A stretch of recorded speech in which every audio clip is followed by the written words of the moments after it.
आशीर्वचन है।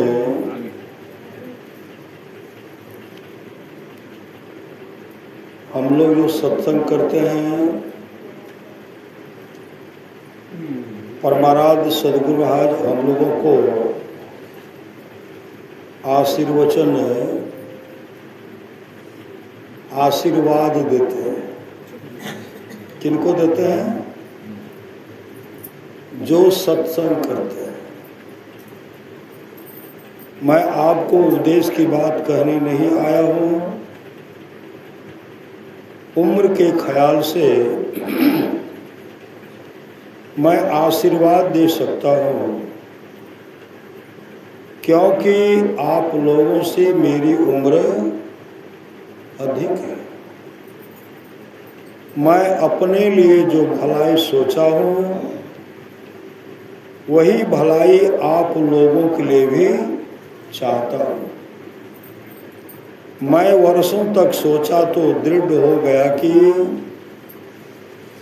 संतों के ज्ञान में जो मंगल है,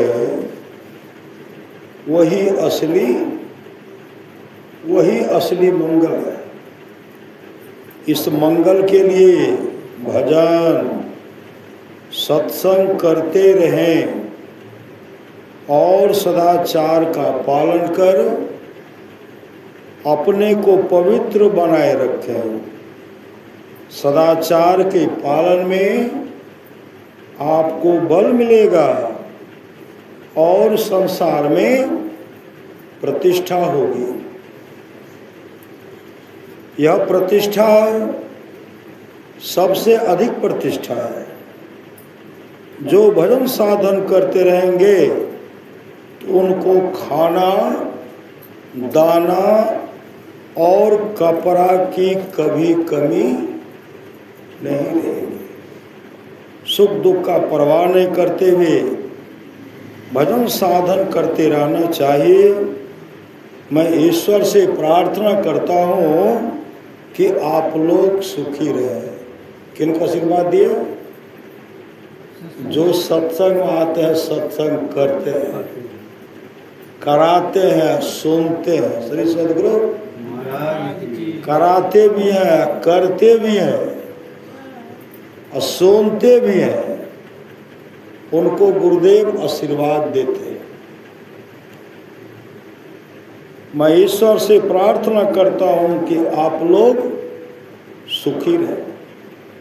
परम पूज्य संत सदगुरु महर्षि में ही परमहंस जी महाराज का यह आशीर्वचन दिनांक 22/1967 ईस्वी को बिहार राज्य अंतर्गत भागलपुर स्थित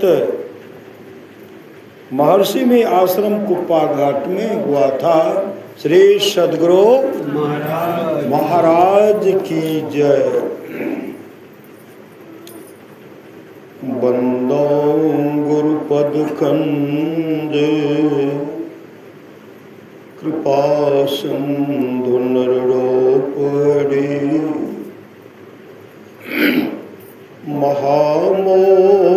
महामोह तुम पुंज जासु बचन रवि करनि करो। धन धन सतगुरु सुखदाय महिमा कही न जाए। जो कुछ कहूँ तुम्हारी कृपा मोते कछु न बसाए। अव्यक्त रूप में प्रातः स्मरणीय अनंत श्री विभूषित परम पूज्यपाद सदगुरु महाराज के चरणों में कोटि कोटि नमन। विशिष्ट गुरुजन, उपस्थित सत्संग प्रेम अनुभावों, माताओं एवं बहनों, सभी के अंदर में बैठे परमात्मा को कोटि कोटि नमन। परमाराध्य सदगुरु महाराज की वाणी है।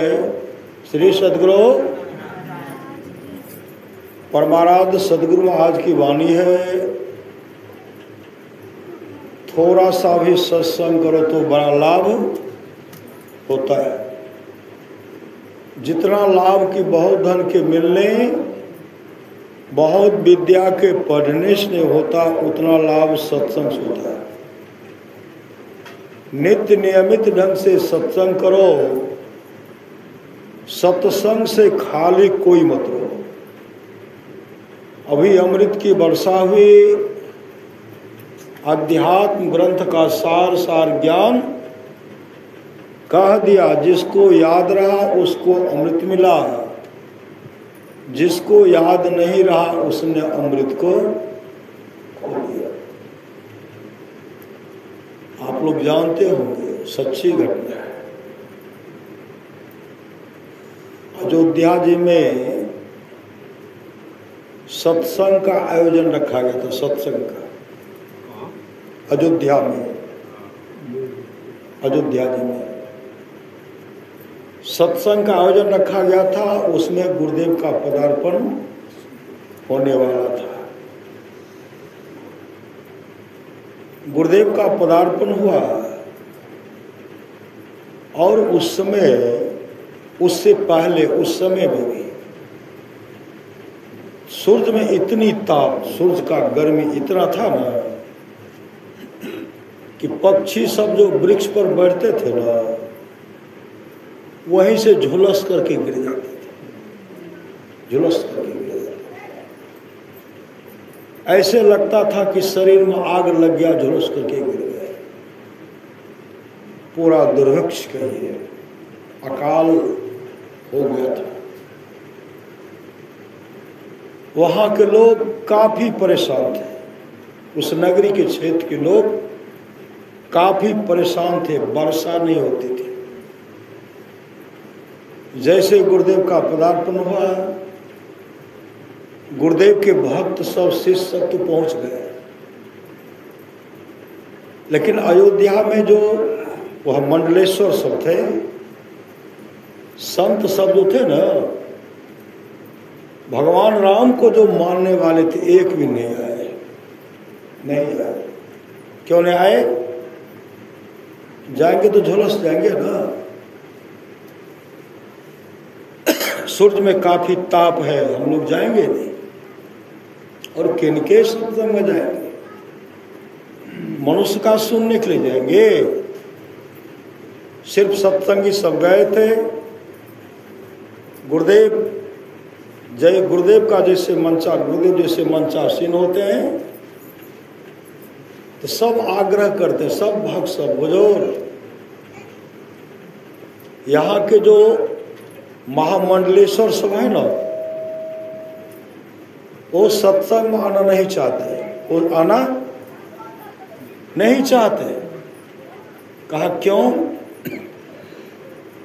का सूर्य में इतनी ताप को देख करके पक्षी सब वृक्ष पर बैठते हैं, झुलस करके गिर करके मर जाते हैं। उनके मन में कुछ और है, वो तो प्रभु श्री राम को मानते, और को मानते नहीं।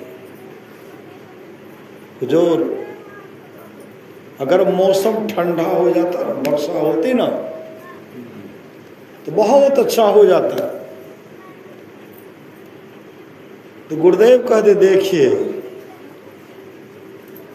वर्षा होना तो ईश्वर की मौज है। श्री सदगुरु, बस वर्षा होना जो है, श्री सदगुरु बैठे बैठो, श्री सदगुरु, ईश्वर की मौज है, ईश्वर की मौज। अच्छा, हम ईश्वर से प्रार्थना करते हैं, हम ईश्वर से प्रार्थना करते हैं कि हम लोग बारिश में भीगते हुए सत्संग पंडाल में हम लोग बैठ करके सत्संग करेंगे, और आप लोग कहीं कभी कहीं हिलडोल नहीं कीजिएगा। श्री सदगुरु, चारों तरफ बादल लग गया, चारों तरफ बादल लग गया। और जब वर्षा होने लगी ना, लोग आसनी लगाए हो बैठे हुए, इतनी बारिश हुई ना, ऐसे बैठे हो, पानी बगल ऐसे होकर के बह सब मतलब जो भी है ना, उस नगरी में इतना पानी, बैठे हुए इतना पानी, बैठ करके सब स्नान करे, सत्संग सुने। जब सत्संग वर्षा हो रही है, प्रवचन गुरुदेव कर रहे हैं, आरती हुई, वर्षा समाप्त हुई,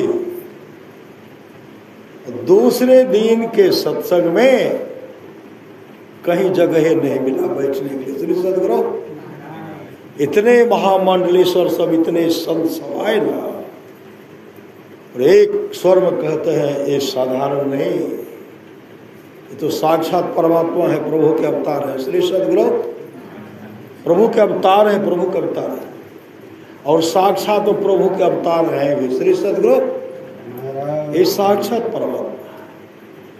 इनको जिस भावना से लोग जहाँ पुकारते हैं ना, उस रूप में गुरुदेव अभी भी ऐसे ऐसे भक्त को दर्शन देते हैं। अभी सुन रहे थे, गिरजा संत समागमा और समन लाभ कछुआन, बिनु हरि कृपा न हो सो गावे वेद पुराण। हे गिरजा, संतों की संगति के समान दूसरा लाभ नहीं है। संतों की संगति, जो सत्संग हम लोग बैठे हुए हैं, यह सत्संग टाटा बिरला के नसीब में लिखा हुआ नहीं है।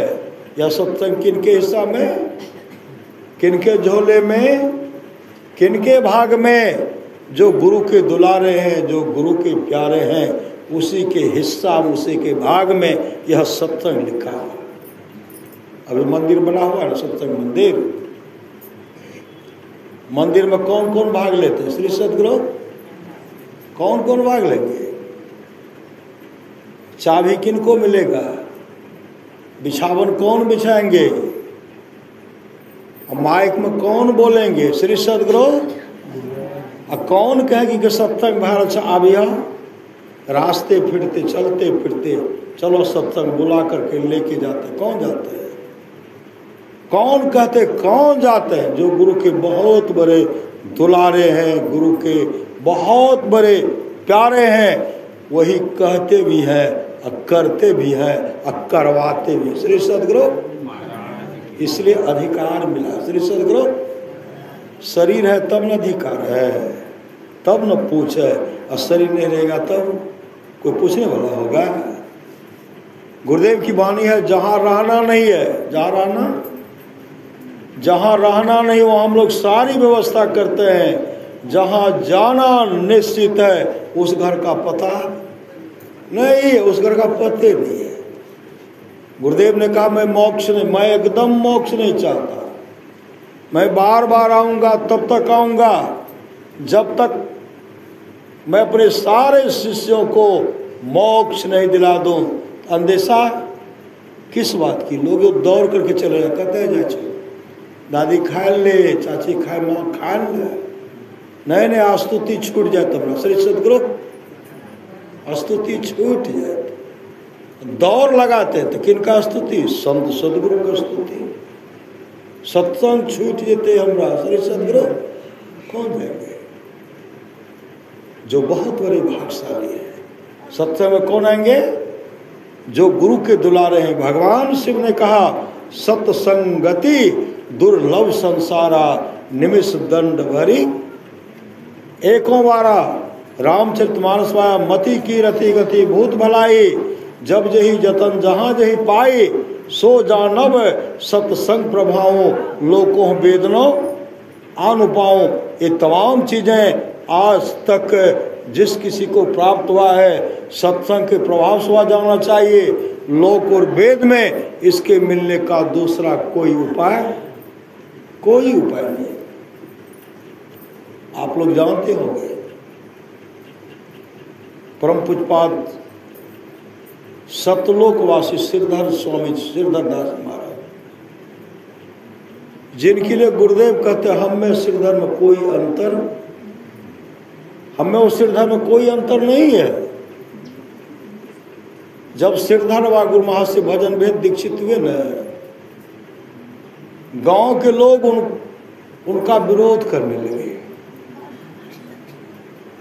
ये राम को छोड़ करके, भगवान शिव को छोड़ करके, दुर्गा माँ को छोड़ करके, काली माँ को छोड़ करके, भगवान कृष्ण को छोड़ करके ये मनुष्य को पूजते हैं।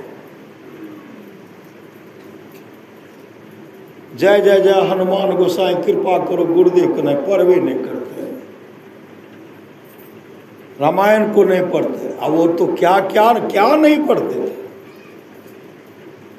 दिखा करके थोड़े पढ़ते थे। श्री सदगुरु दिखा करके जाप थोड़े जपते थे। अभी सुन रहे थे ना, राम ही सुमिरिये गाये। कौन कह रहे हैं? भगवान शिव माँ पार्वती जी से कह रहे हैं गाइए राम ही सुमरिये राम। संतत सुनिए राम गुण ग्राम ही, राम ही सुमिरिये गाइए राम ही, संतत सुनिए राम गुण ग्राम ही। मतलब उस मंत्र को हमेशा जपते रहिए। संत मत के प्रत्येक सत्संगी को वह मंत्र याद है, जिस मंत्र को जपते हैं और कहते हैं भगवान शिव ने जिसके बारे में कहा, हे पार्वती 7 करोड़ महामंत्र है, उसमें सबसे सर्वोपरि है जो गुरु के द्वारा बताया गया मंत्र है गुरु गीता पर। ये गुरु के द्वारा जो बताया गया, गुरु के द्वारा जो बताएगा 2 अक्षर वाला जो गुरु मंत्र है वह सर्वोपरि मंत्र है। उस मंत्र को जो जपेंगे उसका परम कल्याण, उसका क्या होगा? परम कल्याण होगा। इसलिए हमेशा मंत्र को जपते रहिए। भगवान श्री राम ने माँ सबरी से कहा, मंत्र जाप मम दृढ़ विश्वासा, पंचम भजन सु वेद प्रकाशा, छठदम शील विरति बहु कर्मा, निरति निरंतर सज्जन धर्म। यह भी सुने गुरु पद प्रीति नीति रत जेई, द्विज सेवक अधिकारी ते। गुरु के प्रति जो समर्पण है, यह भी सुने सो धन धन्य प्रथम गति जाकी। वह धन धन है जिसकी प्रथम गति है, अर्थात जो दान में लगता है, दान में लगता है। धन्य पुण्य रत मति सोई पाकी। लेकिन गुरु के प्रति समर्पण, बिनु गुरु भव निधि तरे न कोई, जौ बिरंची शंकर सम होई। धन का 3 गति है, दान की महिमा भी सुन रहे थे और सत्संग की महिमा भी सुन रहे थे। धन्य घड़ी सोई जब सत्संगा। आप लोग जानते होंगे सम्मन और मूसन, सम्मन और मूसन पिता पुत्र थे, पिता पुत्र। गरीबी जीवन मतलब मजदूरी करते थे, मजदूरी करके अपने परिवार का भरण पोषण करते थे। उनके मन में हुआ, पिता पुत्र के मन में हुआ सत्संग करना चाहिए, सत्संग कराना चाहिए। और गुरुदेव की वाणी उत्साह के साथ सत्संग की, उत्साह के साथ सत्संग की। जो सत्संग के उत्साह में विघ्न डालते हैं, परमात्मा उनको दंड देते हैं, परमात्मा उनको दंड देते हैं, परमात्मा उनको दंड देते हैं। जाओ, मैंने 3 बार कह दिया। सत्संग करने के लिए बादशाही ठाट बाट की जरूरत नहीं है। वृक्ष के नीचे घास बिछा करके भी सत्संग करने के लिए सदा तैयार होना चाहिए। ये पिता पुत्र विचार करते हैं, सत्संग कराना चाहिए। पहुंचे गुरु नानक देव जी के पास। गुरु नानक देव जी महाराज से कहते हैं, हुजूर हमको सत्संग का समय दे दीजिए, हम साधु महात्मा को भंडारा देंगे, भोजन करेंगे, अन्नदान करेंगे। गुरु नानक देव जी महाराज को समय दिए, लेकिन बहुत लंबा समय दिए, लंबा समय दिए। और जिस समय वो समय मांगने के लिए गए थे, उनके पास पूरा व्यवस्था था, पूरा व्यवस्था उनके पास था। अगर आज गुरु नानक देव कहते आज करेंगे सत्संग, तो आज वो कर लेते, भंडारा भी कर देते। 8 दिन के अंदर में देते तो अभी भंडारा करते, सत्संग करा देते। लंबा समय दिए। कहते सदगुरु परीक्षा लेते, श्री सदगुरु परीक्षा लेते हैं, परमात्मा भी परीक्षा लेते हैं। सत्संग का समय तो मिला लंबा समय। इनके पास जो व्यवस्था था सत्संग कराने का, भंडारा करने का जो व्यवस्था था, एक कभी पिताजी बीमार पड़ते थे, कभी पुत्र बीमार पड़ते थे।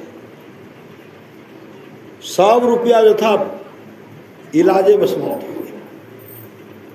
फिर व्यवस्था करते हैं, फिर कभी पिता बीमार, कभी पुत्र बीमार पड़ता है।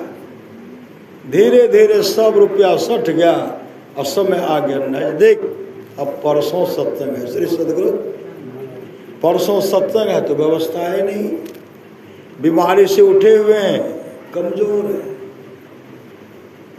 सत्संग तो कराना है, तो गांव में गए, इधर उधर गए मांगने के लिए, कोई नहीं दिए, तो कहां से देगा।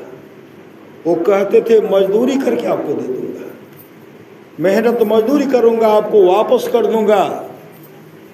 कोई नहीं गए। एक शेर जी के पास गए, शेर जी कहते ठीक है, कल आना, कल सुबह माना। श्री सदगुरु कल सुबह माना, सुबह में गए, दोपहर में आना, दोपहर में गए, शाम में आना, और शाम में गए तो कहते कल सुबह आना। फिर शाम सुबह गए तो दोपहर आना, दोपहर गए तो शाम में आना। और शाम में जब गए ना, तो कहते हैं तेरे पास कुछ है, जमीन है जो गिरवी रख सकते हो, कोई जेवर है जो बंधक में रख सकते हो। कहा मेरे पास तो न जमीन है, न कुछ है, न सोना है, न चांदी है, न हीरा जवाहरात है। शरीर में शक्ति है, शरीर स्वस्थ है, मजदूरी मेहनत करके परिवार का भरण पोषण करता, यही मेरे लिए धन है। कहा तब तुमको नहीं देंगे। एकाएक रात में कहते नहीं देंगे, और कल सुबह में सदगुरु महाराज का पदार्पण होने वाला, नहीं दिए। पिता पुत्र विचार करते हैं कि शेर जी बहुत धोखा दे। श्री सदगुरु अगर वो पहले से कहते नहीं देते तो मैं किसी तरह व्यवस्था कर देता। अब क्या किया जाए, कहाँ जाया जाए। तो पिता पुत्र विचार करते, देखिए पिताजी एक काम करते हैं, सेठ जी के घरे में सेंध काटेंगे। श्री सदगुरु सेंध काट करके नाप के सामान निकालेंगे। तर्जु बटखारा तो होगा ना, नाप करके हम नापेंगे, आप लिखते जाइएगा क्या चीनी, कितना चावल, कितना दाल, कितना सामान लिए, लिखते गए। सेंध काटे, घूसे, लिखते गए, और लिख करके उसको एक पोटली बना करके जैसे निकाल के तो चले गए। घर जब गए ना, नमक और हल्दी बच गया था। श्री सदगुरु लवण बिना बहु व्यंजन कैसे। अब हल्दी के लिए फिर आए, वो पोटली तो चला गया। नमक और हल्दी, मतलब इतनी गरीब थे, सत्संग के प्रति इतने समर्पित थे, नमक और हल्दी के लिए पुनः आते हैं। जैसे नमक हल्दी का पोटली बाहर निकल रहे थे, शेर जी जग गए। श्री सदगुरु शेर जी जग गए थे, अपना मुंह बाहर करते हैं। अब पिताजी कहते पिताजी खींचिए। शेर जी जग गए, शेर जी हल्ला करते हैं, 100 परिवार दौड़ कर उनके चरण में लिपट गए, खींच रहे हैं। 100 परिवार भीतर खींच रहे हैं, अब पिताजी बाहर खींच रहे हैं। मूसन समझ गए कि अब हम निकलने वाले नहीं है। अपने पिताजी को, पिताजी आपके हाथ में तलवार है ना, मेरा सिर काट लीजिए। मेरा सिर काट लीजिए और जाकर के सत्संग और भंडारा करवा दीजिए। पिताजी कहते ऐसा मैं नहीं करूँगा, ऐसा मैं नहीं करूँगा। मूसन कहते पिताजी अगर आप ऐसा नहीं करेंगे तो गुरु की बदनामी होगी। लोग कहेंगे गुरु के बंदे भी चोर होते हैं, लोग यही कहेंगे। लोग ये नहीं समझेंगे कि इन्होंने धोखा दिया है। कोई समझने वाले, इसलिए पिताजी पुत्र वो को छोड़िए, मेरा गला काट करके चले जाइए और सत्संग करवा करके भंडारा करवा दीजिए। गुरु की बदनामी ऐसा काम तो कीजिए। उसी समय उनके पिताजी तलवार उठाते हैं और गला पर प्रहार करते, गला करता है, सर लेकर के चल दिया। अधर घर में गिरा। श्री सदगुरु जैसे धर गिरा तो खून से लथपथ घर हो गया। इतना खून से लथपथ हो गया, शेर जी इधर उधर व्याकुल हो गए। वो तो संबंध तो सिर लेकर के चले गए, घर गए, सामान लेके गए। घर के अंदर में भीतर में कोठी दोगुना होता है, सिर को रख करके ढक दिए। और जब इनका सेठ का घर लहूलुहान हो गया, श्री सदगुरु लहूलुहान हो गया, तब दौड़ते हुए सम्मन मोसन कहाँ हो, सम्मन मोसन कहाँ हो। उधर से सम्मन जी निकले। शेर जी क्या बात है? शेर जी कहते हैं सम्मन आप मेरे घर पर चलो, ऐसे ऐसे घटना मेरे घर पर हो गया। वो तो जानते ही थे। श्री सदगुरु उसको निकाल दो और सत्संग कराने में जो खर्चा होगा हम देंगे, तो पैसा मत देना। श्री सदगुरु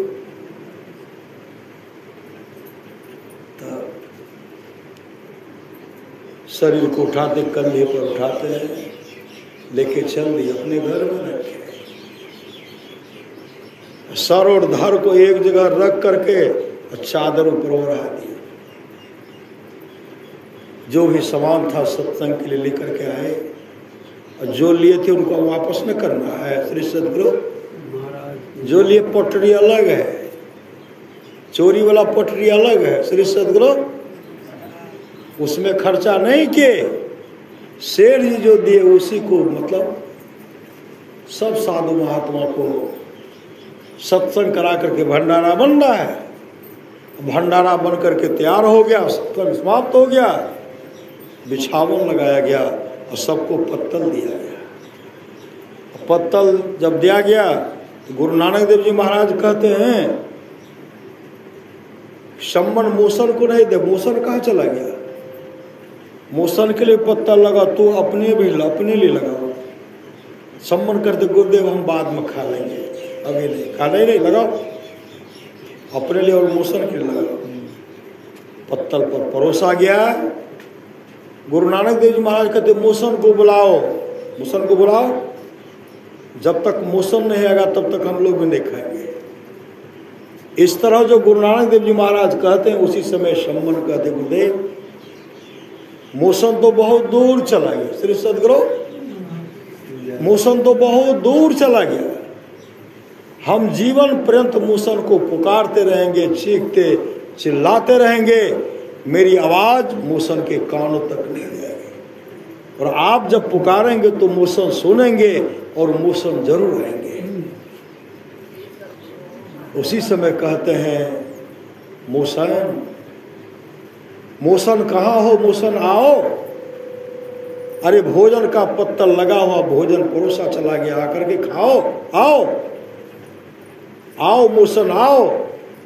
कहने भर का देर था, घर में सर और धरे के सटता है, सट करके वहां से दौड़ते हुए आता है। श्री सदगुरु दौड़ते हुए आता, अपने सदगुरु के चरण लिपट जाता, सदगुरु के चरण में लिपट जाता है। और उसी समय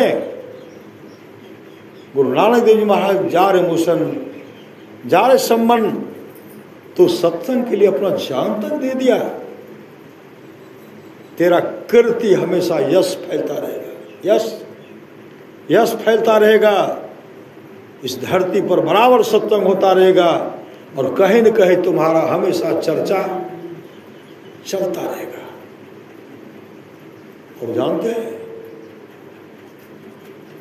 गुरु नानक देव जी महाराज ऐसे अपने भक्त को गरीबी जो थे दूर कर दी। श्री सदगुरु गरीबी दूर, और आज उनका ख्याति फैला हुआ है। ऐसे शिष्य का रक्षा करने वाले कौन थे? गुरु नानक देव जी महाराज। ऐसे गुरु नानक देव जी महाराज के रूप में कौन थे? हमारे सदगुरु महाराज थे। श्री सदगुरु गुरुदेव ने कहा मेरा 6 अवतार हुआ, 6 अवतार। गुरुदेव ने कहा मेरा 6 अवतार हुआ है। भगवान बुद्ध के रूप में मैं था, भगवान बुद्ध के रूप में मैं था। गुरु नानक देव जी महाराज के रूप में मैं था। समर्थ रामदास जी महाराज के रूप में मैं था। गुरु गोविंद सिंह महाराज के रूप में मैं था। गरीबदास के रूप में मैं था, और संत में ही के रूप में तो मैं था ही। ये किनको कहे थे? जो गुरुदेव का रसोईया थे, गुरु प्रसाद बाबा। श्री सदगुरु गुरु प्रसाद बाबा से कहते हैं, गुरु प्रसाद गुरुदेव को, गुरु प्रसाद तुम तो मेरा भोजन बनाते हो। कहा कब तक बनाओगे? कहा मैं जब तक जीवित रहूंगा तब तक बनाऊंगा। कहा मेरे जाने के बाद किनका बनाओगे? कहा तब किन्हीं का नहीं बनाऊंगा। एक दिन की बात है, गुरु प्रसाद बाबा चले गए। गुरुदेव के शरीर छूटने के बाद वो सब निकल गए हरिद्वार, ऋषिकेश आदि जगह भ्रमण कर रहे। अभी भी वो सत्संग का प्रचार प्रसार न गए। रात्रि का 12 बज गया था। संत गरीबदास के आश्रम में गुरु प्रसाद बाबा रात्रि के 12 बजे उठ गए। आश्रम में उठ करके बैठ कर रोने लगे, और रोते हुए कहते हैं हमारे गुरुदेव थे सदगुरु महर्षि में ही परमहंस महाराज।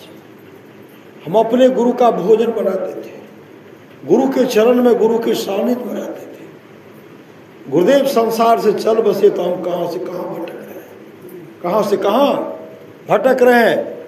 ये मुंह से बोल करके रात में बोल रहे हैं। उसी समय गुरुदेव का वहाँ पदार्पण हो गया, प्रकट हो गए। कहते हैं गुरु प्रसाद क्या बोल रहे, क्या सोच रहे हो?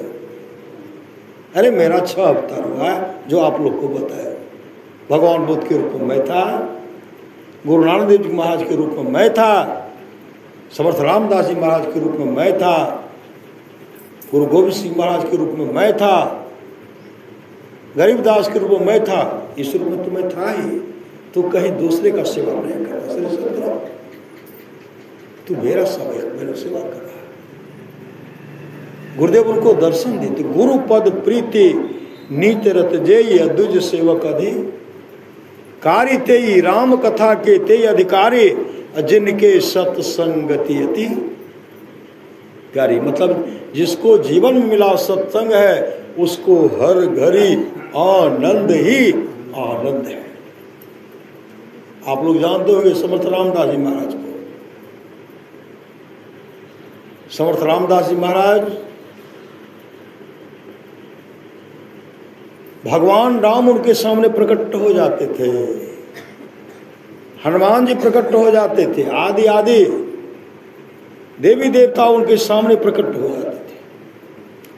समर्थ रामदास जी महाराज श्री सदगुरु समर्थ रामदास जी महाराज के शिष्य थे। ये क्या करते थे? समर्थ रामदास जी महाराज जब भोजन करते थे ना, भोजन के बाद पान खाते थे। पान, अब पान में सिर्फ चूना देते थे। श्री सदगुरु कत्था नहीं देते थे। जब पान खाते थे ना, कभी कभी गुरु समर्थ रामदास जी महाराज गाल कट जाता, भीतर में कट जाता था चूना से, तो कष्ट होता था। तो क्या कि उनके लिए पान लगाने के लिए शिवाजी महाराज एक सेवक को दिए। गुरुदेव को भोजन के बाद पान कूट करके देना, पान को कूट करके देना, पान कूटने वाला को बट्टा दिए, उसमें खूब थकूचना है और थकूच करके तब देना, तब चूना मिलेगा, तब तो गाल नहीं कटेगा। उसी समय इस तरह का जो व्यवस्था कर रहे थे, वो भोजन के बाद उनको पान दिया जाता था, पान खाते थे। और देखे कि गुरुदेव इनको अधिक चाह रहे हैं और शिष्य को, गुरुदेव किसी को कम बेसी थोड़ी से चाहेंगे। जो गुरु के प्रति समर्पण रहते हैं गुरुदेव उनके पास, वैसे तो सबके प्रति दया रहता है। तो सोचे कि इनको अधिक चाह रहे हैं, तो क्या किए, अधिक सम्मान मिल रहा, अधिक चाह रहे हैं, पान कूटने वाला पनबट्टा बर्तन था उसी को चुरा लिया। चुरा करके जैसे भोजन कर रहे हैं, वो सेवक गए पान कूटने वाला बर्तन खोजे तो मिल ही नहीं रहा। अब गुरुदेव तो भोजन के बाद पान मांगेंगे, हम कहाँ से देंगे। उसी से वो सेवक क्या कि अपने दांत से पान को चबाने लगे। जैसे भोजन करते हैं, समर्थ रामदेव महाराज कहते पान लाओ, चबाए दिए, खा लिए। कई दिन तक इस तरह चल रहा है। जो सामान चुराए थे वो देखते हैं कि पान कूटने वाला बट्टा तो हम चुरा लिए हैं, लेकिन पान कहाँ से देता, देखते हैं चबा रहा। शिवाजी महाराज को खबर करते, महाराज जो सेवक आप नियुक्त किए हैं गुरुदेव को जूठा अपने मुंह से, अपने दांत से पान चबा करके देते हैं। शिवाजी महाराज कहते मैं भोजनोपरांत मैं आ रहा हूँ, और उसको पकड़ करके रखना, उसको पकड़ करके रखना है। उसी समय ये भोजन कर ही रहे थे श्री सद्गुरु, उसी समय शिवाजी महाराज आ गए। भोजन के बाद वह भक्त क्या किए, अपने गुरु को पान दिए, खाए, और फिर आकर के पान वो चबाने लगे। शिवाजी महाराज कहते हैं जिस बर्तन में पान कूटा गया है वह बर्तन हाजिर करो, उस बर्तन को हाजिर करो। वो सेवक क्या करते हैं, एक थाल लिए, श्री सद्गुरु एक थाल लिए, कहीं दिया गया दांत का जबरा उखाड़ कर दिए, और कहीं दिया कि पूरे बर्तन को चढ़ा दिए। श्री सद्गुरु ये सब बर्तन रहे, देखने का बर्तन, सूंघने का बर्तन, खाने का बर्तन। गुरुदेव के बगल में जाते हैं, शिवाजी महाराज वहाँ बैठे हुए हैं, समर्थ रामदास जी महाराज बगल में बैठे हुए हैं। वो बर्तन थाल लेकर के, और थाल लेकर के नाम का सुमरण करते हुए जैसे अपने गले पर प्रहार करते हैं, गला काट करके, सिर कट करके थाली में गिरता है, और थाली से लुढ़क करके अपने गुरु के गोद में गिरता है, समर्थ रामदास महाराज के गोद में गिरता है। उसी समय और धर्म नीचे गिर गया, और उसी समय समर्थ रामदास जी महाराज उनके सिर को उठाते हैं और मुख में हाथ डालते हैं। जब से उंगली को डालते हैं, जो मुख में पान चबा रहे थे वह पान निकाल करके अपने मुख में ले लिए। शिवाजी महाराज के सामने जब अपने पान अपने मुख में ले लिए, शिवाजी महाराज रोने लगे। इतने शिष्य के प्रति दया है, गुरु और शिष्य में इतना बड़ा प्रेम था, जिसको मैंने तोड़ दिया। शिवाजी महाराज आंसू बहाने लगे, और उसी समय समर्थ रामदास जी महाराज धड़ तो उछल ही रहा था, सर गोद में कहाँ है, तो गुरु के गोद में। गुरु के संग में रहने वाला का अनिष्ट नहीं होता। भज मन सतगुरु दयाल काटे जम जाला। उसी समय सिर तो गोद में उठाए, और धर्म जैसे सटाते हैं, कहते उठो श्री सद्गुरु, उठो तो सदगुरु के चरण में लिपट गए। एक गुरु ही तो हैं, गुरु पितु हैं, गुरु ही जीव के मितु हैं, गुरु सम कोई नहीं दूजा, जो जीवों को उधारा है, गुरु की नित्य कर पूजा। जगत इन सम नहीं दूजा, मैं ही को आन नहीं सूझा, फकत गुरु ही आधारा है। बाबा देवी साहब की वाणी है, सच्चा शिष्य वह है जो गुरु को परमात्मा के तुल्य जानकर आदर करते हैं। गुरु को परमात्मा के तुल्य जान करके आदर करते, गुरु और परमात्मा में कोई अंतर नहीं जो रखते, वही सच्चा शिष्य होते हैं। दादू दयाल जी महाराज की वाणी है, साचा सतगुरु जे मिले सब साथ समारे, दादू नाव चढ़ाई करी ले पार उतारे, दादू काढ़े काल मुख अंधे लोचन दे, दादू ऐसा गुरु मिलिया जीव ब्रह्म करी लेकर। ऐसे सामर्थ्यवान सदगुरु मिलते हैं, जीव से पी मतलब पी ब्रह्म परमात्मा बना देते हैं। वह सामर्थ्य किन में है? वह सामर्थ्य है सदगुरु में। आप लोग जानते हुए माया मत्स्येंद्र नाथ जी महाराज को गुरु परीक्षा लेते, श्री सदगुरु गुरु परीक्षा लेते। रात्रि का समय जब आया, गांव के सारे लोग जग गए, सो गए। गांव के लोग जो जगे थे सब सो गए। माया मत्स्येंद्र नाथ जी महाराज कहते, गोरख अरे जोरों की भूख लगी है, भोजन का व्यवस्था है, भोजन का व्यवस्था है। आश्रम में तो कुछ था नहीं, आश्रम में कुछ था नहीं तो कहाँ से देते। उसी समय सुने चल दिए। रात्रि का समय था, देखते गांव में कहीं प्रकाश हो रहा है, प्रकाश फैल रहा है। टहलते वहां गए, जैसे वहां गए देखते बहुत लोग भोज खा करके निकल रहे हैं, भोज खा करके निकल रहे हैं। गोरखनाथ जी पहुंचते हैं, कहते माँ, एक माँ थी दरवाजे पर खड़ा है, माँ मेरे गुरुदेव को जोरों की भूख लगी। श्री सदगुरु, श्री सदगुरु, मेरे गुरुदेव को जोरों की भूख लग गई है, मेरे गुरुदेव के लिए माँ कुछ भोजन दे दो माँ। वो माँ क्या के थाल में परोस करके भोजन दिए। भोजन भोजन तो जो था, जो सब्जी, उसमें एक दही बारा भी था। श्री सदगुरु दही बारा था, दही बारा दिए, भोजन दिए, और लेकर के जैसे आश्रम आए अपने गुरुदेव के सामने रखते हैं। गुरुदेव भोजन खा रहे हैं और दही बारा का बड़ाई कर रहे हैं। गोरख सब तो भोजन अच्छे हैं, लेकिन दही बारा भी बहुत सुंदर लगता है। दही बारा का बड़ाई करते करते सब दही बारा खा गए। फिर कहते हैं गोरख एक को दो दही बड़ा होता तो और अच्छा होता। कहते गुरुदेव मैं आ रहा हूं। श्री सदगुरु उसी समय फिर निकले। जैसे वहां पहुंचे तो वह माँ दरवाजे पर खड़ी थी। गोरखनाथ जी कहते हैं माँ, फिर माँ बोली कहाँ है, कहाँ है? माँ मेरे गुरुदेव के लिए 2 दही बड़ा, 1 या 2 दही बड़ा दे दो। मेरे गुरुदेव का मांग है 1-2। और साधु है कि खादू है? तुम बोले इतने हैं, अब बढ़ा चढ़ा करके दिए। 1 दही बड़ा लोगे ना, 1 आंख निकाल करके देना पड़ेगा, और 2 में दोनों डिम। श्री सदगुरु महाराज की जय।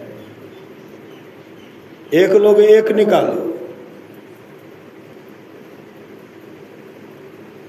ठीक है माँ दे दो दही बड़ा। माँ अंदर गई, भीतरे से कहते आंख का डिम निकाल करके रखो। श्री सदगुरु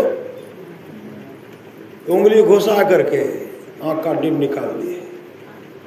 और जब माँ उधर से आई तो देखती है इनके हाथ में खून से लथपथ, माथा आंख से खून बह रही है, हाथ लथपथ है। दही बड़ा दिए।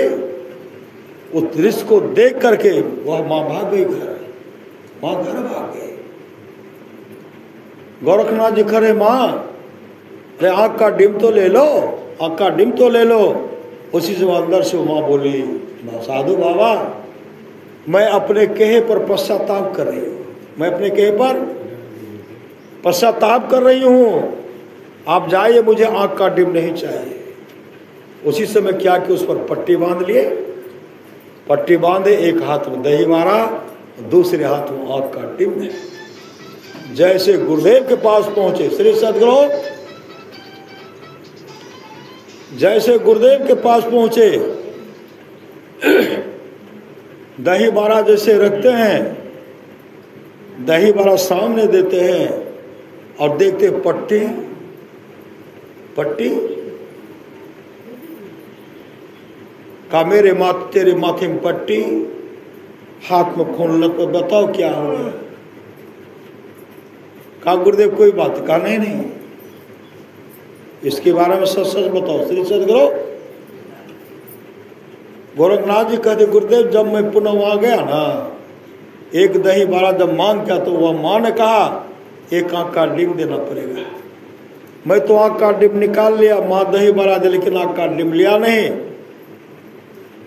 मत्स्य नाथ महाराज कहते आंख का डिम है, कहा मेरे मुट्ठी में। श्री सद्गुरु कहते लाओ। श्री सद्गुरु उसी समय पट्टी को खोलवाए, आंख का जो डिम था हाथ में लेते पानी में धोते हैं, पानी में दे करके जैसे आंख पर ऐसे दाबते हैं, उसमें देखने की ज्योति तो आ गई। श्री सद्गुरु आंख सेट हो गया। श्री सद्गुरु दिव्य दृष्टि खोल गए, दिव्य दृष्टि खोल गए, दिव्य दृष्टि, दिव्य दृष्टि खोल गए। तीन लोक नो खंड में गुरु ते बरान कोई, करता कर न कर सके गुरु करे ते होए। गोरखनाथ जी महाराज मोक्ष को प्राप्त, मोक्ष को प्राप्त किया। गुरु ही तो हैं, गुरु पितु हैं, गुरु ही जीव के मितु हैं, गुरु सम कोई नहीं दूजा जो जीवों को उधारा। बाबा फरीद के बारे में आप लोग जानते होंगे। श्री सद्गुरु अभी ना दिया सलाई का मतलब सलाई का व्यवस्था भी है, उस समय सलाई का व्यवस्था नहीं था। लोग घर में आग रखते थे, गोठा में जलावन में देख करके, आग को बोरसी में दे करके, चूल्हा में दे करके पूरा दाब करके रखते थे कि सुबह होते होते आग बूझ नहीं जाए।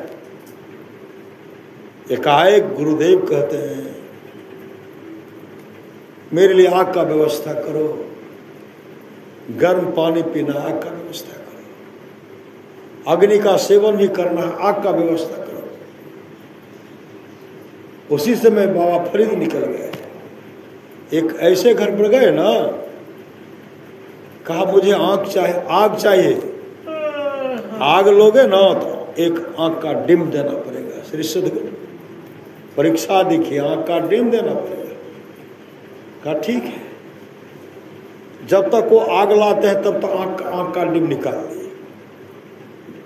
आग का डिम निकालने के बाद जब इसे आग का डिम लीजिए, आग का डिम नहीं लिए, अंत में आग का डिम को फेंक दिए। और जैसे पट्टी बांधे थे नाक पर, उनके गुरुदेव कहते हैं फरीद देखते हैं क्या होगा। कहा गुरुदेव आंख आ गई, आंख आ गई है। श्री सद्गुरु आंख आ गई, आंख आ गई है।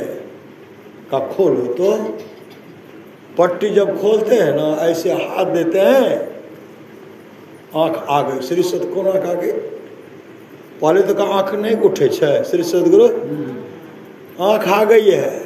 आंख का जब पट्टी खोलते हैं तो आंख आ गया, डिम आ गया। श्री सद्गुरु उससे भी सुंदर डिम और दिव्य दृष्टि खुल गई। गुरु ही तो हैं, गुरु पितु हैं, गुरु ही जीव के मितु हैं, गुरु सम कोई नहीं दूजा जो जीवों को उधारा। मैं कह रहा था सिरधरवा के बारे में। सिरधरवा इतने गुरुदेव के प्रति समर्पित थे ना, जब भजन भेद लेकर का स्तुति प्रार्थना करते थे, लोग कहते थे तो राम को पूजते थे, शिव को पूजते थे, दुर्गा माई को पूजते थे, आज मनुष्य को पूज रहे। ये क्या क्या अस्तुत, क्या क्या बोल रहे। श्री सद्गुरु हम लोग करते सब क्षेत्र छरा परा पर और अक्षर पर, ये क्या बोल रहे हैं। राम को छोड़ करके शिव को छोड़ क्या बोल रहे हैं। स्तुति करते थे और विरोधी सब सुनते थे। सब संतन की बड़ी बलिहारी, ये तो सब संतन का बलिहारी, राम का नाम कृष्ण का कहा है। मंगल मूर्ति पढ़ते हैं, एक जगह पढ़ते सतगुरु शंकर रूप, नमो नमो बहुबार है सकल सुपूजन वो पढ़ते ना हम लोग।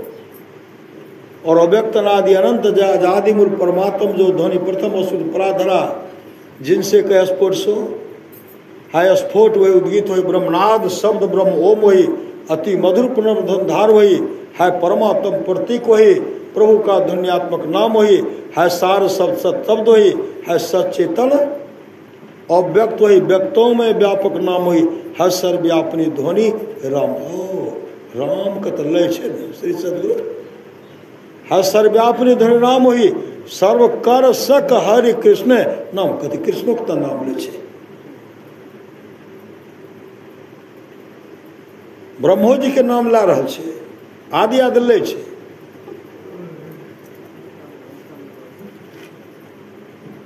पुनि राम नाम है गुरु वही अरे रामो के नाम तो फिर चले ले भजो ओम ओम प्रभु नाम भगवान के तो भले ओम ओम प्रभु छे अब भजो ओम ओम में ई कथा से चले ले श्री सदगुरु। इतना विरोध उनको किया उनका किया। गांव में कहीं भोज भात होता तो भोज भात उनको खाने के लिए नहीं देते थे, बाहर दिए जाति से बहिष्कृत कर दिए। और समाज के लोग कहते थे इनको छोड़ करके राम को भजो राम को भजिए शिव को भजन को छोड़िए।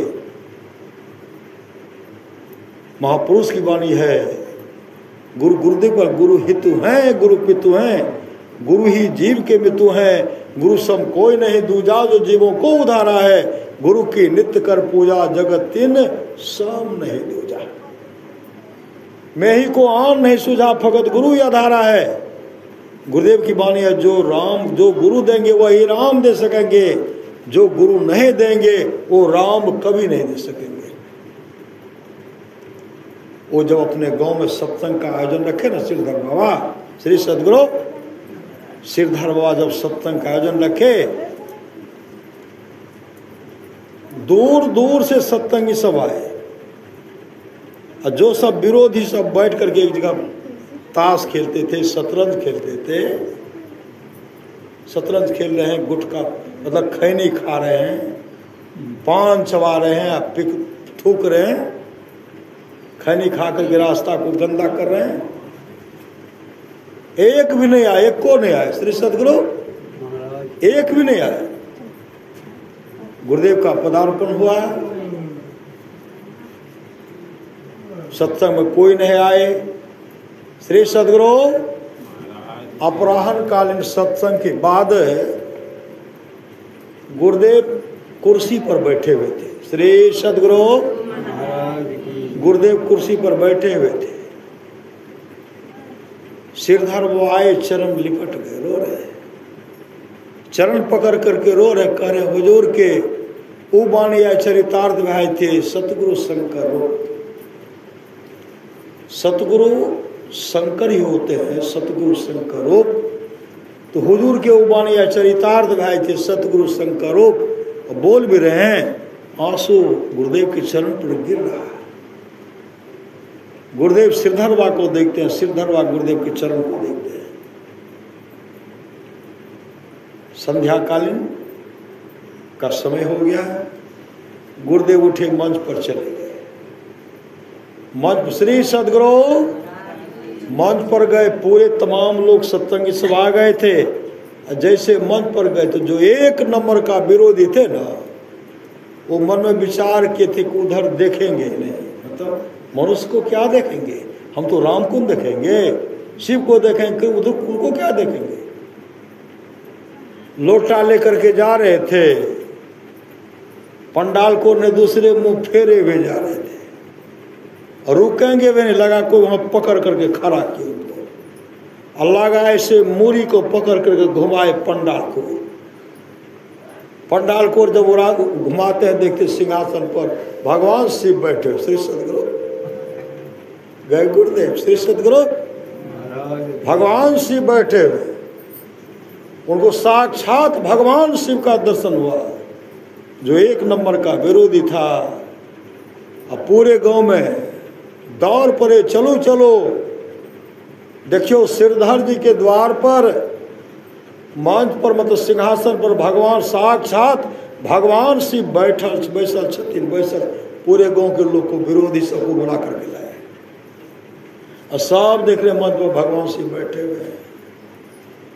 सब नमामि नमि शान निर्वाण रूपम सब पर श्री सतगुरु ओम नमः शिवाय, ओम नमः शिवाय सब कर रहे हैं। सब हो रहा, कोई राम के रूप में दर्शन, कोई शिव के रूप में दर्शन।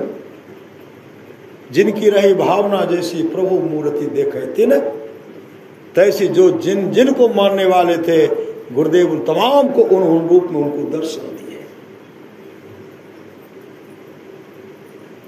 भक्ति निशैनी मुक्ति की संत चढ़े शब्दाय, और तमाम जो थे गुरुदेव के शिष्य बने, गुरुदेव के शिष्य बने। अपनी भगतिया सतगुरु साहब मोही कृपा करी, ये भक्ति चाहिए। आप लोग जानते होंगे कोदरा घाट के बाबा थे रामेश्वर बाबा, श्री सतगुरु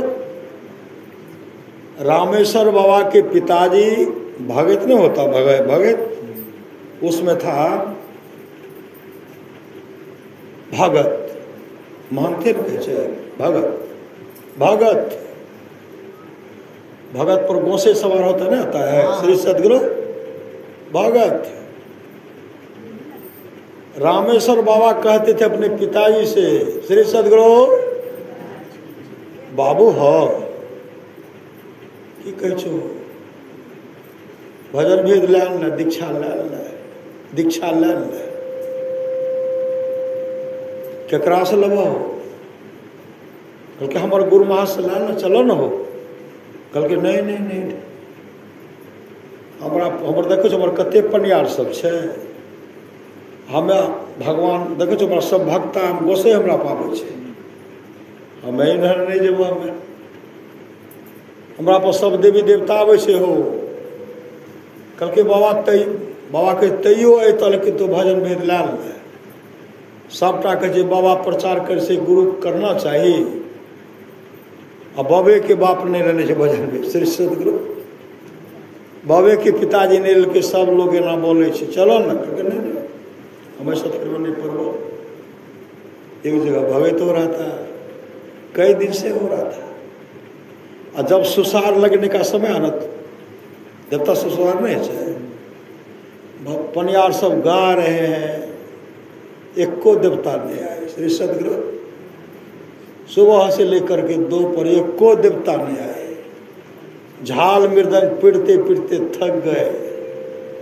4 बजे तक कोई देवता, 5 बजे तक कोई देवता नहीं आए,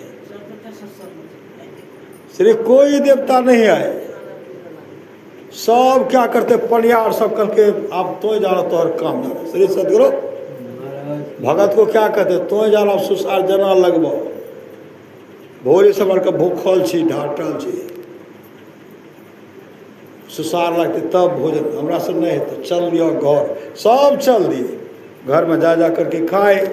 भगत जी की करता बैठ कर के लिए, भगत जी झाल बजाएंगे, श्री सतगुरु वो भी उठ करके चल दिए। इधर से जा रहे थे, उधर से रामेश्वर बाबा आ रहे थे। जैसे अब आरती करेंगे ना, आरती करें अपराह्न काल सत्संग में, रामेश्वर बाबा उधर से आ रहे थे। रामेश्वर पिताजी काफी उदास, मुँह नहीं लटकल उदास। रामेश्वर बाबा कहे बाबू की भेलो, की भेलो, देखे बड़ा उदास से, कहे हे हो गोसे सुबह से ला के दोपहर तक शाम तक में को देवता नहीं उतरले हो, सुबह से ला कर साहब आए रहे सुसार लगते, कई दिन से भगत भर को गोसे नहीं देवता उतरले हो। रामेश्वर बाबा कहे देवता उतरता कर, सबटा देवता तो हमारा सत्तर में बैठल रहा, सब देवता कहते रहा, सब देवता हमारा सत्संग बैठल रहा। जा फिर से बोला काबो को फिर गईतो, आप फटाफट कहते।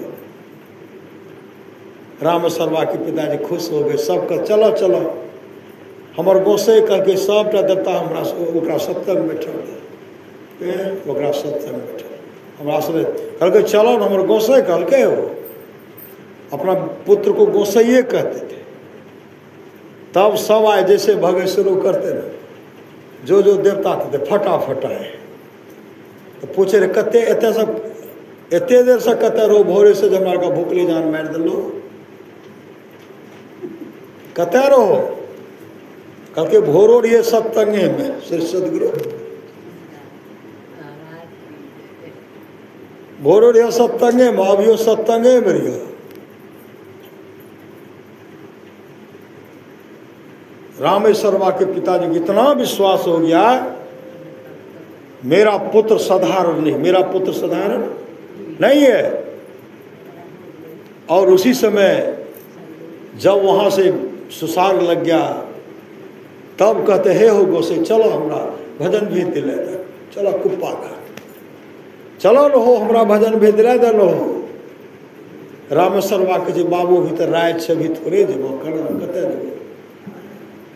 कई बार रात में आए, बाबू निकल गए भिनसरा में, चलो न भिनसर में उठे, ब्रह्म मुहूर्त में उठे, पैदल चले, पिता पुत्र चले और कुप्पा घाट पहुंचते हैं, गुरुदेव का दर्शन करते हैं। रामेश्वर बा कहते हुजूर बाबूजी से भजन भेज देता, अच्छा बताए दीजिए श्री सदगुरु, तब भजन दे दिए। इसलिए सत्संग में तमाम देवी देवता थे, सत्संग में तमाम देवी देवता है। एक जगह सत्संग का आयोजन था, पूरा बहुत बड़ा पंडाल था। श्री सदगुरु सत्संग का समय हो गया, श्री सदगुरु सत्संग का समय हो गया। गुरुदेव कहते श्रीधर जी सत्संग के समय हो गया, सत्संग में चलो। तो श्रीधर वह पंडाले से आए थे, पंडाल में कोई सत्संगी नहीं थे।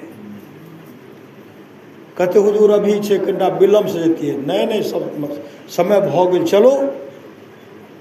गुरुदेव उठे चल दिए, श्रीधर बा पीछे रहेंगे, दौड़ रहे जा रहे हैं, गुरुदेव जा रहे हैं, श्रीधर बा पीछे पीछे दौड़ रहा है। जैसे मन चासीन गुरुदेव हुए, श्रीधर बा काफी उदास, मन छोटे, मोने मोने को सत्संग थी ना, एको टाइम जीते कहते को रहे, इतने उदास देखे ना गुरुदेव को। कहते श्रीधर दी हमारा आए, उमर देखो तो पंडाल को दिखला, कहते उमर देखो, और गुरुदेव अपना हाथ श्रीधर बा के माथे पर रख देते हैं। की देखे छिए हुजूर सत्संग बड़का पंडाल में एको तिल खाली नहीं छे, एको तिल एको इंच खाली नहीं छे। तमाम पंडाल में देवता बैठल छे, देवता बैठल श्री सदगुरु देवता बैठल छे, हुजूर बैठल छे। इतने बड़े सामर्थ्यवान सदगुरु हमारे थे। अपनी भगतिया सतगुरु साहब मोही कृपा करे देव। इसलिए सच्चा शिष्य वह है जो गुरु को परमात्मा के तुल्य जानकर आदर करते। इसलिए जीवन में सदगुरु और सत्संग करिए, सत्संग को बाधा सकल मिटाए, यह अवसर फिर ना मिले और दुर्लभ नर्तन पाए। कुप्पा घाट में सत्संग का आयोजन रखा गया था। श्री सदगुरु कुप्पा घाट में सत्संग का आयोजन रखा गया था। आगे में बिछावन बिछाया गया और सब भक्त सब आगे बैठ गए थे। गुरुदेव कहते हैं अहाँ सब जो छे न, अहाँ सब पीछे हट जाओ। पीछे हटवा दिए, पीछे हट गए। अब फिर आगे में बिछावन झाड़ करके बिछवाए। गुरुदेव का प्रवचन प्रारंभ हुआ। गुरुदेव आगे में देखते थे, इधर सुधर देखते, इधर सबको देखते थे, इधर सुधर देखते थे, इधर से उधर देख रहे, नजर दौड़ा रहे। सत्संग समाप्त हो गया, तमाम भक्त पहुंचे। गुरुदेव से कहते हुजूर हमार के हमरा सब आगा में बैठल लिए, अहाँ के दर्शन बढ़िया से नहीं करती है, लेकिन हमारे के पीछा करवा दिलिए, आगे बिछावन बिछलिए, फिर से बिछा आगा में तो कोई बैठबो न केले। पूजपाद गुरुदेव कहते हैं हे यो सत्संग में तमाम देवता सब बैठल, आगे में तमाम देवता सब बैठल रहे, हनुमानो जी रहे हो श्री सदगुरु हनुमान जी रहे। कुर्सेला में अखिल भारतीय सत्संग हो रहा था, 1961 ईस्वी की बात है। तमाम भक्त सब बैठे हुए थे, इतना बादल लग गया। बादल जब लग गया ना, भक्त सब सत्संगी सब घबरा गए, वर्षा होगी, हम लोग भीग जाएंगे, पत्थर गिरेगा, चोट लगेगी, आंधी तूफान आएगी। बड़ा इस तरह जो चिंता कर रहे हैं ना, पूज्य गुरुदेव कहते हैं भक्त सब जो परेशान हो रहे हैं, इधर देख रहे आंधी, पत्थर को आंधी को देख रहे हैं। पूज्य गुरुदेव कहते हैं हम तो प्रवचन करे छिए, अहाँ उम्हर संभारियो, आप उधर जाके संभारिए। तो एक सफेद बाल था, सफेद चेहरा था, गोरा चेहरा था, सफेद बाल दाढ़ी था। अहाँ उम्हर संभारो, हम प्रवचन करे छिए। वो पंडाल से निकले, हाथ जोड़ते निकले। जो आंधी आने वाला था, वर्षा होने वाली थी, पत्थर गिरने वाला था, पंडाल में एक बूंद वर्षा नहीं हुई, एक पत्थर नहीं गिरा, हवा पंडाल में नहीं घुसा, बाहर में बगले बगले वर्षा भी, पत्थरों भी, आंधी तूफान भी, लेकिन पंडाल के ऊपर न पत्थर, न पानी, न वर्षा हुई। जब शांत होगा तो गुरुदेव कहते हैं अभी हम लोगों का रक्षा भक्त हनुमान के, अभी हनुमान जी सत्संग बैठे हुए थे, हनुमान जी भी हैं भी। श्री सदगुरु आप लोग जानते होंगे, नेपाल में गुरुदेव के शिष्य दल बहादुर हुआ थे। दल बहादुर हुआ, गुरुदेव कहते दल में बहादुर है कौन? दल बहादुर। श्री सदगुरु दल में बहादुर है दल बहादुर बाबा। वो जब सत्संग का आयोजन वहां रखे गए आश्रम के बगल में, दल बहादुर बाबा अस्वस्थ हो गए थे, बीमार पड़ गए थे। दल बहादुर बाबा कहते हैं कल सुबह वाला जो सत्संग होगा उसमें हम नहीं रहेंगे, उसमें हम नहीं रहेगा, अपराह्न में रहेंगे, सुबह में नहीं रहेंगे। सब व्यवस्थापक निराश हो गए। हुजूर अहाँ के दर्शन करे करे तो बहुत सब महात्मा सब, बहुत भक्त सब थे, भारतों से थे बहुत, और अहाँ के दर्शन नहीं होते तब सबका दुख भै जेते। दल बहादुर बाबा कहते नहीं हम तो नहीं रहब, हम अस्वस्थ छी, हम सत्संग में नहीं रह। सुबह वाला सब निराश हो गए, चले गए। और सुबह जब हुआ ना, जिनके जिनके सामने कहते हम सुबह में नहीं रहब, वो सब विलम्ब कर दे। जब बाबे मत पर नहीं रहते तो हम जाके की करेंगे, लेट से जेबे। और उधर से आए तो क्या देखते श्री सदगुरु, उधर से आए तो क्या देखते हैं, दल बहादुर बाबा मंच पर बैठे। पहले दल बहादुर बाबा मंच पर चले गए, दल बहादुर बाबा पहले मंच पर गए और सब ऐसे देख रहे हैं।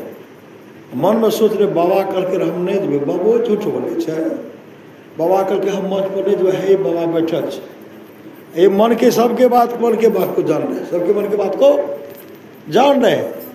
जब माइक इनके पास आया, कहा देखिए हम तो शाम में बोले थे कि नहीं आएंगे, हम आते भी नहीं। आना इसलिए पड़ा कि सत्संग में देवलोक से देवता सब आए, देवलोक से देवी देवता सब आए हैं। पूरे पंडाल में देवता सब भरे भरे परे बैठे हुए, देवता सब भरे परे हैं। इसलिए देवता को दर्शन देने के लिए हम यहाँ आए।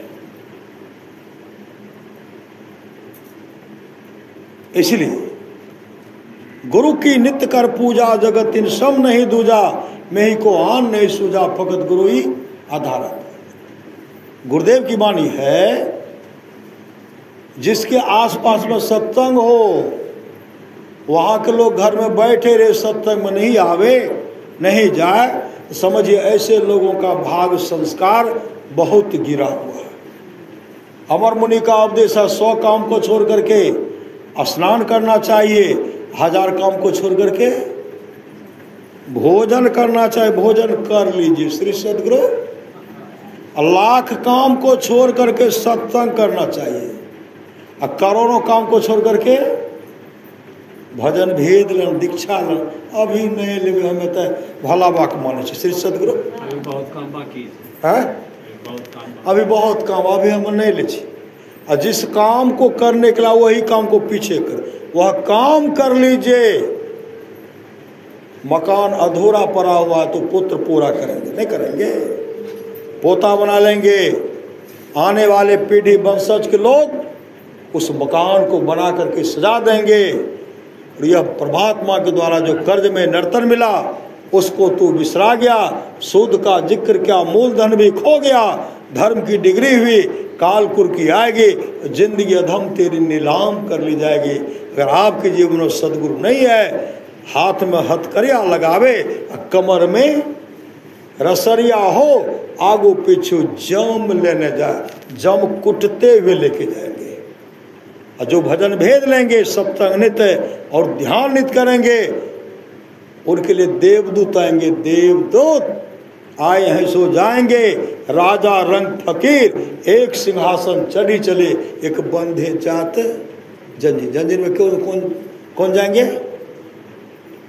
जो सत्संग नहीं करेंगे वो जंजीर में बांध कर घसीट करके ले जाएंगे। हाथ में हथकरिया लगावे कमर में रसरिया हो आगू पीछू जम लेने जाए। केते केलो दान पुण्य केते केलो भजनिया हो केते दिलो साधु संग हो लगाए। पकड़ते पकड़ते के कंजूसी में पकड़ते ना ही के लिए दान पुण्य ना ही के लिए भजनिया हो ना ही दिलिए साधु संग हो लगाए। नहीं राम माई बाप दिल के गहनमा हो जाय बिरिया लल के उतर। अगर बढ़िया सा हाथ में रह जेवर गला में रहे कान में रहे सगरी सजा ले तो रखते कोई थोड़ा ठोपटा दे दो श्री सतगुरु। एक जगह तो पूरा शरीर का जेवर उतारिए लिए और ठोप जो नहीं खुला था ब्लेड से चीर लिए। जब बड़का बेटा पुत्र तब पता चल रहे नाम वगैरह से ये संसार की हालत है। महापुरुष की वाणी है जब तक शरीर में शक्ति है जेब में पैसा है दिमाग बुद्धि है तभी तक कोई भी आदमी चाहते हैं इन वस्तु अगर इन तमाम वस्तु के आपके पास अभाव है आपकी हालत बूढ़े बैल और बूढ़े कुत्तों की जैसी होगी। इसलिए शुभ काम कर लीजिए। सत्संग आप ही को करना पड़ेगा। श्री सदगुरु गुरु धारण आप ही को करना पड़ेगा। ध्यान आप ही को करना पड़ेगा। दान पुण्य आप ही को करना पड़ेगा। शिशुपाल का जब हत्या हो गया शिशुपाल की मां ने कहा कृष्ण तो शिशुपाल को हमेशा क्षमा कर दो। कहा एक मतलब 100 बार तक तुम क्षमा कर दो। कहा ठीक है मैं 100 बार तक क्षमा करूंगा। कभी भी शिशुपाल जब भगवान कृष्ण को गाली बकते थे ना भगवान कृष्ण कुछ नहीं बोलते थे। शिशुपाल के मन होते हमसे डरते हैं। एक ऐसा समय आया गाली बक रहे हैं भगवान कृष्ण का और बको ठहाका मारे और गाली बकते हैं। कहा और बको बकते बकते गनो एक गाली दे रहा हुआ 2 गिनते गिनते वह 100 का बस कर अब तेरा अंतिम हो गया। फिर गाली देते हैं कहते जाओ तुम्हारी माँ ने कहा था 100 बार तक माफ कर देना जाओ मैंने 101 बार माफ किया। श्री सदगुरु उसके बाद आगे नहीं बढ़ना। जैसे उससे ऊपर होता है सुदर्शन चक्र छोड़ते हैं और शिशुपाल का गला करता है। गूंज उठा ब्रह्मांड गूंज उठा और उस समय दुराचारी का नाश हुआ। और सुदर्शन चक्र चलाने में भगवान कृष्ण की जो उंगली कट गई थे ना उससे जो खून बह रहा था महारानी द्रौपदी कीमती वस्त्र फाड़ करके एक बित्ता फाड़ करके भगवान कृष्ण की उंगली को बांध दिए थे। जैसे उंगली को बांधते हैं भगवान कृष्ण कहते जा रे बहन तुमको वस्त्र की कभी कमी नहीं होगी। तुमको वस्त्र की कभी कमी नहीं होगी। जा रे बहन जा। द्रौपदी मुस्कुरानी भैया मैं तो महारानी वस्त्र का अंबार है। भगवान कृष्ण पगले तेरे जीवन में इस तरह का संकट विपत्ति आने वाला है मैं जानता तू नहीं जानता। कौरव की सभा में जब महारानी द्रौपदी का चीरहरण हो रहा था, पति पर 5 पति शक्तिशाली थे, जो पति जो चाहते सो कर लेते, लेकिन जुआ में जब हार गए, नहीं हार गए, अब सिर उठा करके नहीं देख रहे, अपने सिर को झुका लिए, भीष्म पितामह झुका लिए, द्रोणाचार्य आदि आदि झुका लिए, विदुर तो सभा जाना छोड़ दिए, श्री सद्गुरु। और उस समय कभी पति को देखते थे, कभी संसार के लोगों को देखते थे, कभी गोविंद आता था, गोविंद याद आता था, भगवान कृष्ण उड़ते थे, द्वारिकापुरी में भगवान कृष्ण थे, महारानी द्रौपदी, महारानी रुक्मिणी और सत्यमा आदि 16,108 पटरानी के बीच में वो बैठे हुए थे, कभी उड़ते थे, कभी बैठते थे। महारानी रुक्मिणी कहने लगी, भगवान अरे किसी भक्त पर विपत्ति आ पड़ा है क्या? कहाँ? ऐसा है समझो। कौन? द्रौपदी है क्या? कहाँ? कहा तब विलम्ब की, जाइए जल्दी से।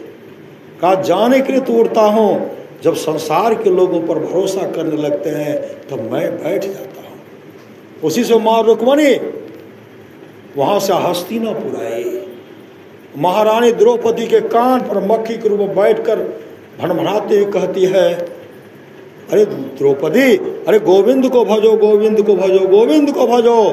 कहने भर का देर था, कहते अब लाज रखो गिरधारी। कहने भर का देर, प्रभु को आने में देर नहीं हुआ।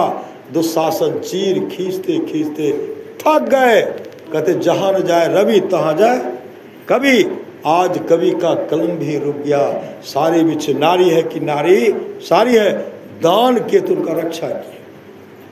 संत का कोपिन बह गया था, महारानी द्रौपदी कीमती वस्त्र को फाड़ फाड़ करके दिए, उनके अंग को ढके। महात्मा जी ने कहा था, बेटी तुमको वस्त्र कमी नहीं होगी। राजा श्वेत दान नहीं किए थे, जिसके चलते उनको अपने निज शरीर का मांस खाने का आना पड़ता था, और 100 वर्षों तक अपने लाश को खाए। दाता कर्ण बहुत दान किए। क्या दान किए? सोना दान किए। जब यहाँ से गए स्वर्गलोक की प्राप्ति हुई, जब भूख की क्षुधा सताने लगे, उनके सामने सोना परोस कर देते हैं। सोना खाया जाएगा? लागे थे अलग से टिकरिए छे न, और जब मुंह में लेते हैं तो कहते क्या है, का सोना कैसे खाया जाएगा? कहते आप तो सोने दान के तो खाइएगा, क्या अन्न दान थोड़े किए? अन्न दान करते तब तो अन्न मिलता, आपने सोना दान किया है। काफी कर्ण गिड़गिड़ाए, तब उनको 15 दिन का मौका दिए, मृत्यु लोक में आकर के 15 दिन तक और भंडारा चला। श्री सद्गुरु भंडारा अन्नदान किए। 15 दिन के बाद जब गए तो जो जो यहाँ सुंदर सुंदर भोजन कराए थे, वह सुंदर सुंदर भोजन परोस करके थाली मिलता है, खाता। संत महात्मा वे सुन रहे थे। भगवान शिव कहते, सो धन धन प्रथम गति जाकी। वह धन धन है जिनकी प्रथम गति है, जो अर्थात दान में लगता है। पहला रोटी किनको दीजिए? पहला रोटी साधु को। श्री सद्गुरु साधु हर जगह नहीं मिलेंगे। सास ससुर को दीजिए, माता पिता को दीजिए, गाय को भी दीजिए, और कुत्ता को भी दीजिए, कौवा को भी दीजिए, और चुप्पे चुप्पे खाइएगा ना, सूची मुख प्रेत बनिएगा। एक बूंद पानी पीने में 1 वर्ष लगेगा। और जमदूत काफी कूटेंगे। जो सुंदर सुंदर भोजन चुरा कर खाते हैं ना, जो माता पिता का अपमान करते हैं, सास ससुर का अपमान करते हैं, पति का अपमान करते हैं, आपस में जो प्रेम से नहीं रहते हैं, जो सुंदर सुंदर भोजन चुरा कर खाते हैं, ऐसे का जब शरीर छूटता ना, मार्कंडेय पुराण को पढ़िए, जमदूत उनको ले जाते जमराज के पास, कुटनी करते हैं। और जब कुटाई होती है ना, तब क्या मानते हैं? पानी। जमराज कहता है जमदूत तो इस पापी को गरम गरम खून पिलाओ, दुर्गंध खून पिलाओ, कि कभी प्यासे को पानी नहीं पिलाया। बहुत जगह जाएगा, पहले आपके हाथ में पानी देगा, आप यहाँ पानी पिलाए, आप वहाँ के लिए पानी संग्रह जमा कर लिए। यहाँ जो आपने पानी पिलाया है, जलदान किया है, वहाँ आपका जमा हो गया, आपको वहाँ पानी की कमी नहीं होगी। जो अन्न कराते अन्नदान, 1 टुक्का, चींटी को चीनी, जो दान करते हैं आपके जीवन में मिठास होगा। श्री सद्गुरु, एक महात्मा जी आए राजा के पास। राजा एक नंबर का कंजूस, कभी दान नहीं करते थे। राजा सोचते थे किसी तरह इनके हाथ से दान करवा दो। इतना धूर्त कंजूस था न, कहा थोड़ा जैसे पहुंचे राजा क्या कैसे घोड़ा का लीद, एक मुट्ठी घोड़ा का लीद फेंके, घोड़ा का लीद फेंके, महात्मा जी लीद ले लिए। कभी देते थे, आज दे लीद लेके गए जमा के, जमा कर दे। बहुत कई वर्ष अब हो गया, देखते पहाड़ के जैसा ढेर है। वो महात्मा जी के पास गए, महात्मा जी ये पहाड़ क्या है, गोबर आपको कितना घोड़ा है, कितना लीद? कहा मेरे पास कोई घोड़ा नहीं था। किनका लीद है? कहा एक के यहाँ गया था, वही हमको लीद दिया था, मरने के बाद वही खाएगा लीद। अब कौन राजा था? कहा तुम ही राजा तो था। श्री सद्गुरु, महाराज मेरा उद्धार कैसे होगा? मेरा कहा उद्धार के खाना ही पड़ेगा। श्री सद्गुरु, महाराज मेरा कल्याण के, कहा कल्याण चाहते हो सत्संग में लग जाओ। और एक ब्राह्मण का लड़के उसको लोग के नजर में को हरण करके लाया, लेकिन तुम उनको बेटी के रूप में जाना, देवता के रूप में उनका सम्मान करना। लोग के नजर में हरण करके लाया, लेकिन उनके हर मनोकामना को पूरा करना है। हर करके लाए, यहाँ बेटी के रूप में जिस तरह देवी देवता को पूजते हैं उस तरह पूजने लगे। भार नगर में हल्ला हो गया, राजा दुराचारी, राजा दुराचारी, राजा पापाचारी। इतना पाप किए ना, सब पहाड़ के जैसा जो घोड़ा का लीद था, धीरे धीरे इतना बचा। श्री सद्गुरु, निंदे तब न कहते निंदक नियरे राखिए, आंगन कुटी छवाए, अब बिन पानी साबुन बिना निर्मल करे सुबह। निंदा में सब घोड़ा का लीद, समा इतना बचा। कहा महाराज इतना बच गया, कहा इतना तुमको खाना पड़ेगा। तो कौन मेरा निंदा नहीं? कहा तो तुम्हारा गुरु ने किया। श्री सद्गुरु, गुरु के पास गुरुदेव हम बहुत पापी हैं, बहुत दुराचारी हैं, ब्राह्मण की लड़की को हर करके लाए, हम बहुत पापी दुराचारी। बार बार जिस बात को दोहरा रहे थे ना, उनके गुरुदेव कहते देखो जी, घोड़ा का लीद हमको खिलाना चाहते हो, दान दिया तू, खाएंगे हम, वो तुमको खाना पड़ेगा। श्री सद्गुरु, इसलिए दान में गाली नहीं देना है। श्री सद्गुरु कहते गारो नहीं दे छे, तोरा ही भाई तो तोरा ऊ भाई तो, गाली आवत एक है, उल्टत होत अनेक, कहे कभी नहीं उलटिए वही एक का एक। रोटी दीजिए, चावल है भात दीजिए, चीनी दीजिए, पानी पिलाइए, सेवा कीजिए। आप कहते साधु महात्मा खोजबे, कहते मिलते ऋषिकेश के हरिद्वार कुप्पा घाट, साक्षात परमात्मा ससुर के रूप में है, साक्षात परमात्मा, साक्षात परमात्मा सास के रूप में, साक्षात परमात्मा पिता के रूप में, साक्षात परमात्मा माँ के रूप में है, साक्षात परमात्मा पति के रूप में है, साक्षात परमात्मा पत्नी के रूप में है, साक्षात बाल बच्चे पुत्र जो हैं पुत्र के रूप में साक्षात परमात्मा है। ईश्वर अंश जीव अविनाशी चेतन अमल सहज सुखराशि, कुत्ते के अंदर में भी परमात्मा है। एकनाथ जी महाराज कुत्ते के अंदर में भगवान विठल भगवान कृष्ण का दर्शन को, नामदेव जी महाराज कुत्ते के अंदर में, गधे के अंदर में एकनाथ जी महाराज को जगन्नाथ जी का दर्शन हुआ, नामदेव जी महाराज को कुत्ते के अंदर में भगवान शिव का दर्शन हुआ। इसलिए आप लोग आपस में मेल से रहिए, सत्संग और ध्यान नित संलग्नता के साथ कीजिए, यही लोग परलोक मंगलमय होगा। गृहपति जिस श्रद्धा से जिस प्रेम से एक जग पहले किए थे शादी संपन्न हो गया, जग को सत्संग रूपी जग को बचा करके रखे थे, आज यह जग भी ये सत्संग रूपी जग को संपन्न कर रहे हैं। हम तो यह कहेंगे बराबर सत्संग करते रहे। सही सद्गुरु, बराबर सत्संग करते रहे, गसते रहे, करवाते रहे, करते रहिए, एक न एक दिन सबका जीवन मंगलमय होगा।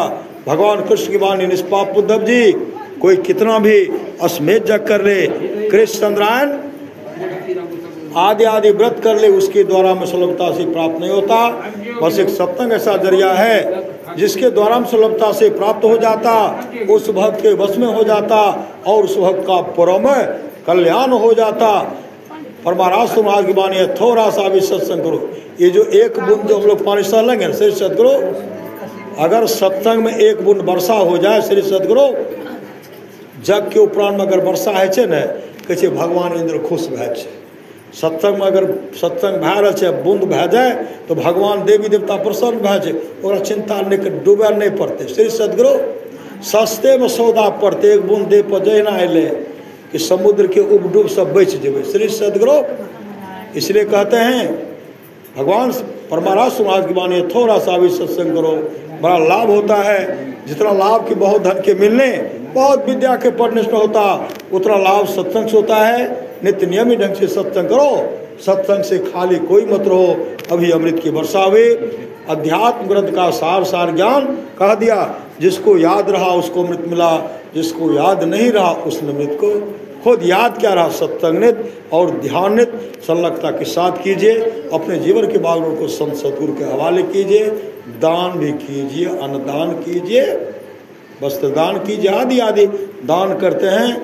पूर्व सत महाराज के जो लोग बहुत दिनों से सत्संग करते आ रहे हैं, अभी कर रहे हैं, आगे भी करेंगे, वे सभी महासुख के भाग्य, मतलब महासुख है, उसमें हिस्सा मिलेगा, ढेर मिलेगा।